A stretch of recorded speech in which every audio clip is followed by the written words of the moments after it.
Welcome back. My name is Darrell Kwao. This bulletin is brought to you by EcoBank, the Pan-African Bank. Now, Ghana Gas has confirmed that a significant amount of the debt owed by the GRA has been cleared. The debt said to be running into billions of Ghana cedis was affecting the operations of the company. Speaking to Joy Business on the sidelines of the Petroleum Hub Conference, Chief Executive Dr. Ben Asante said the development has greatly improved its operations. Starting 2018, we've got probably better news than in the past. The areas started actually remitting some of the money to us, paying some of the money to us. We still will hope for more, but it is encouraging to see that they've started paying some of the monies for the debt that they owe us. So that is really what I was saying. Has this improved your position as we speak right now, or it's still a long way to go? Yes, I think it certainly has improved our position from what it was last year in terms of our liquidity. Because I tell you, if you are getting, some millions now to your bottom line, I think you'll be happy than not getting anything at all, as it was in the past. If you look at the past, our fuel supply has been a little erratic. And Ghana Gas in the last year or two, I would say last year or two, has been able to maintain its end of the bargain in terms of providing reliable and sustainable gas supply to the West. Now, the West was notable for actually using a lot of the light crude oil for power generation. But in recent times, I think they've been relying more on gas supply from the Atuabo fields. Gas that is processed through the Atuabo processing plant and transported through our pipeline to Abuazde for power generation. That obviously will cut down on the other alternative fuel, which was light crude, which was used for power generation. And we are very happy about that, that we've contributed modestly to this good story. In percentage-wise, what can we consider? Is it 50-50 in terms of crude, i.e. gas, or 70-30, or even 40-60? I think my understanding now, in terms of how much gas we use versus how much crude we use in the West, probably would be something around maybe 70-30. Now, President Akufo-Addo has warned that the issue of encroachment of airport lands must be stopped. According to the president, this would affect future expansion of the airport.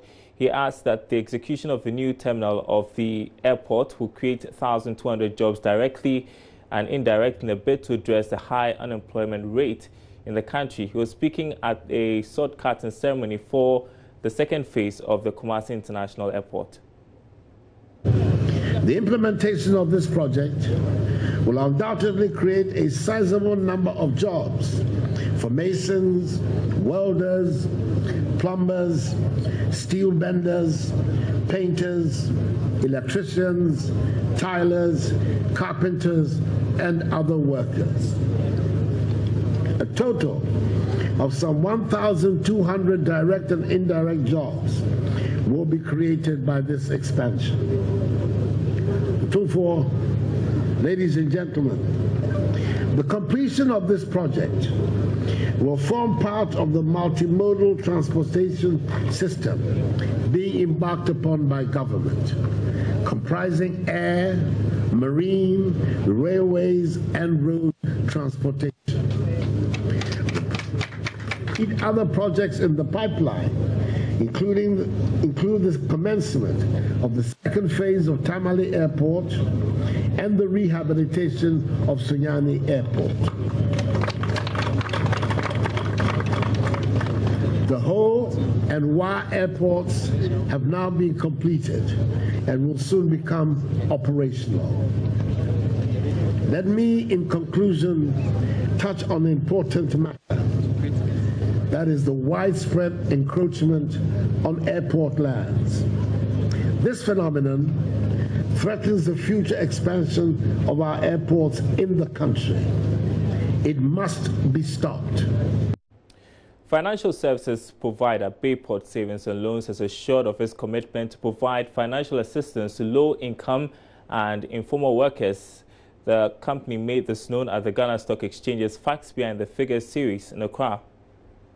The company presented a summary of its financial statements, comprising of its statements of financial position as at 31st December 2017. It revealed the company's cash flow, statements from the year ended, and a statement of comprehensive summary. Following rising concerns over a possible change in lending markets of microfinance institutions, Managing Director of Bayport Savings and Loans, Ni Ankramantete, assured that his company will remain focused on providing financial assistance to informal and low-income workers. So for us, our focus is people who typically will not get support when they go into the banks.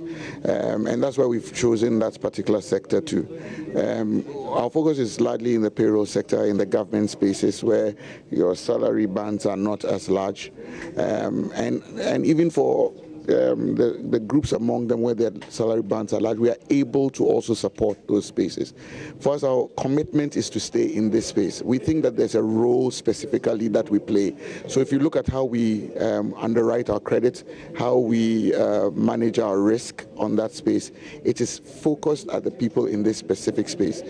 The company, among other things, is hoping to raise 300 million Ghana cedis from the capital markets for its loan books. You're watching Business Live. President Akufo-Addo has relieved Director General of the Ghana Ports and Harbours Authority, Paul Asare-Ansah, of his post. He will be replaced by the current Secretary General of the Ports Management Association for West and Central Africa, Michael Luguje. There's more in this report. The statement dated 6th June and signed by the Secretary of the President, Nana Asante-Bedwetu, stated, Mr. Paul Asare has been directed to hand over his office to Edward Kofi Osei while he takes 3 months' salary in lieu of notice. His removal is believed to have been triggered by a recent quarrel between workers of the Port Authority and the board chair.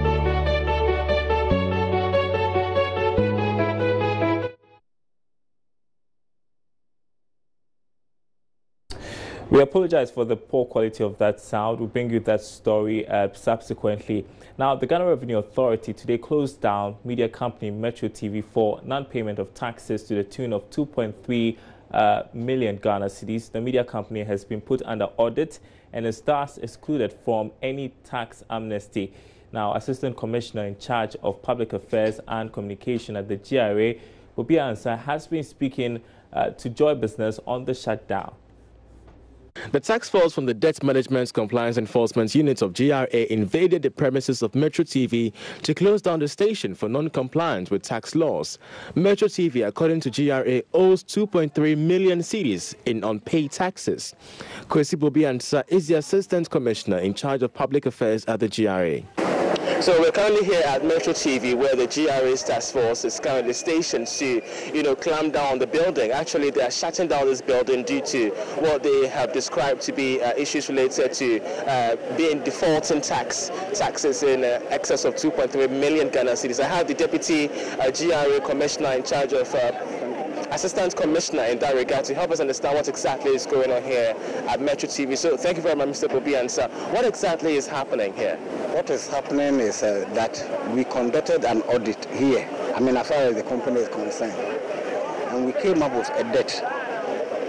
The total is 2.3 million Ghana cedis, made up of PAY, that is pay as you earn, which are the deduction from workers' salaries, and VAT. So in actual fact, it is not even corporate tax. A company or an employer acts as an agent for the GRA. So when you deduct the PAYE or you get the VAT from the people you do business with, you are supposed to pay to GRA. They have not paid. And then from 2014 to 2018, so we put it together.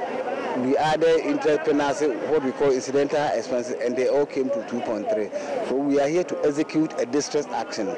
Workers of the station were asked to vacate the premises as the entire department, editorial bench and studios of the TV station have been shut down. Bobby Ansah says Metro TV has currently been placed under audit. GRA, we are serious about collecting taxes to develop this country. Let me also take this opportunity to add that GRA is implementing a tax amnesty regime companies which are owing, they have, or businesses which are owing, they have the opportunity, and which are owing, they have the opportunity to come and pay the tax without the penalties and interest. For companies, business which we have not yet registered, they have the opportunity to come forward, we will waive the taxes, the interest and the penalties. But we wish to inform them that after 30th September, that is where the tax amnesty, GRA will come after them. This is the second time the GRA has shut down Metro TV. The station was closed down in December 2017. The Labone-based television station was acquired by a Jospon group of companies this year after the past owners faced some challenges.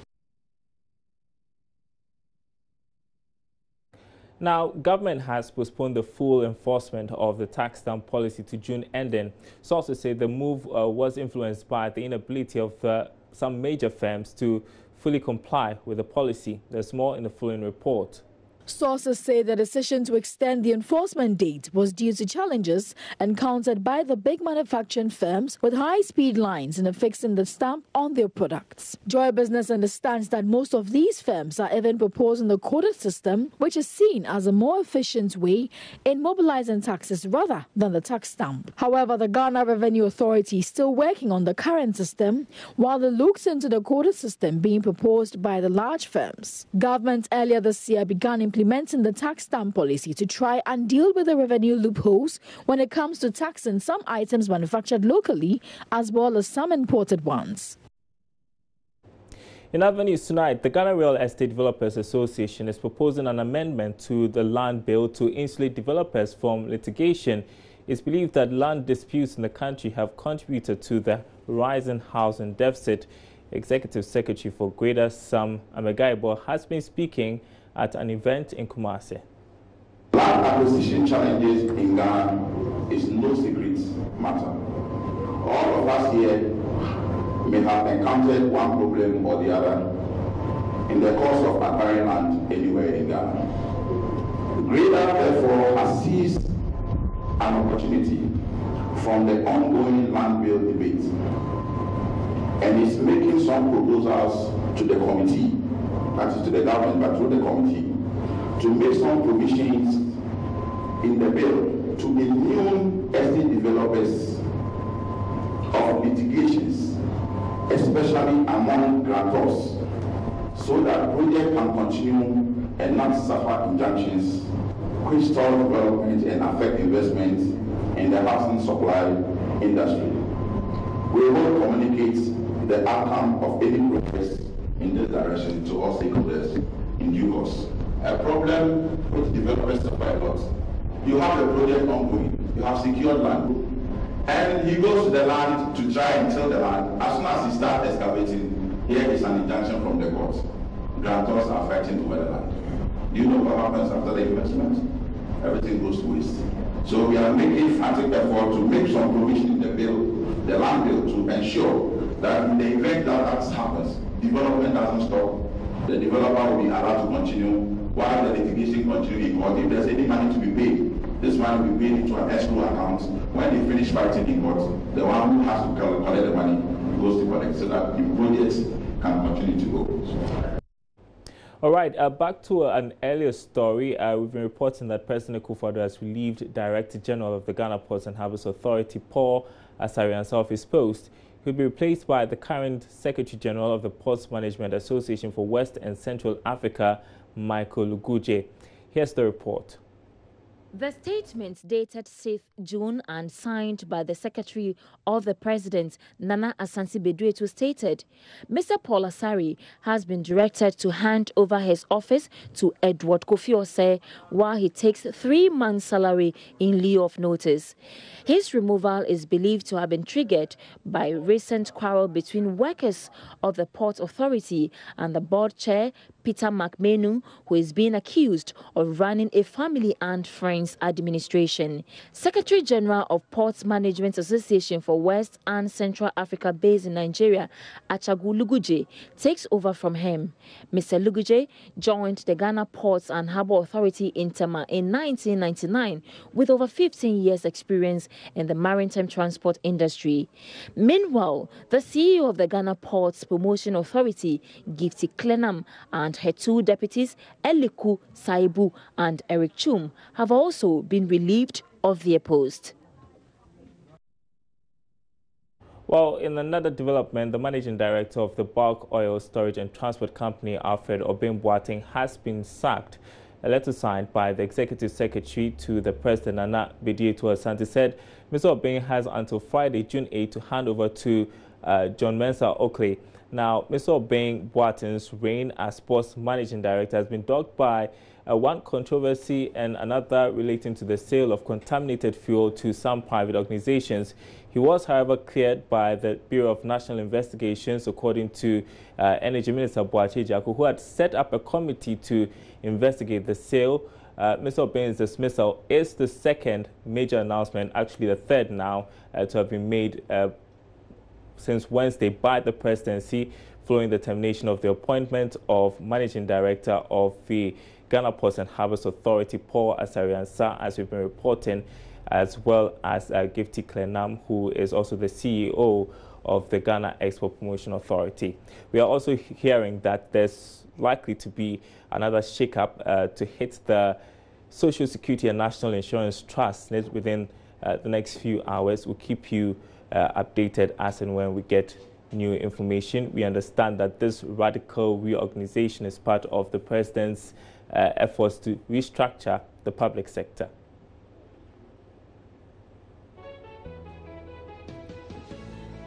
All right, we are taking a break. We'll be right back.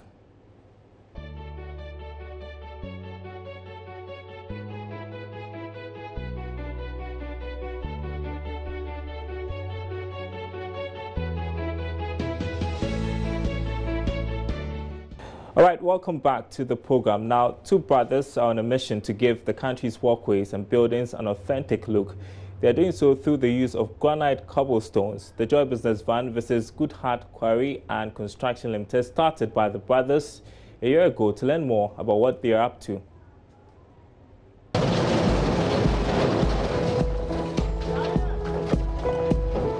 there is just as much gold as there is granite in the country, but granite is least explored.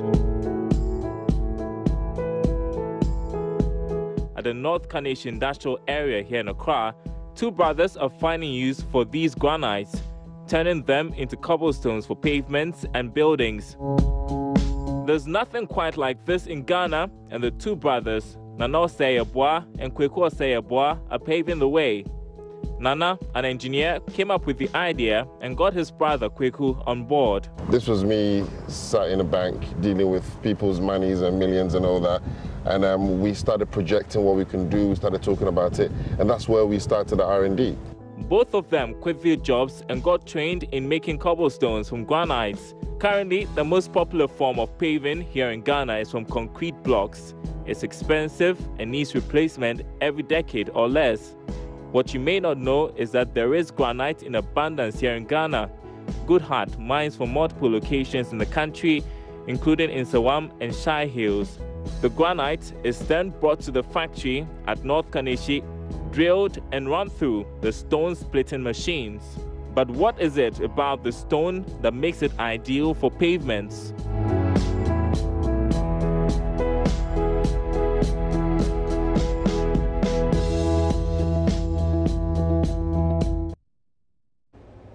Obviously not the full episode of the Joy Business Van there. We'll bring you the full episode in our subsequent bulletins. Let's wrap up the bulletin now. Behind me is where to go for the latest news from our website, myjoyonline.com/business. It's got all the latest stories. My name is Darryl Kwao. Thanks for watching.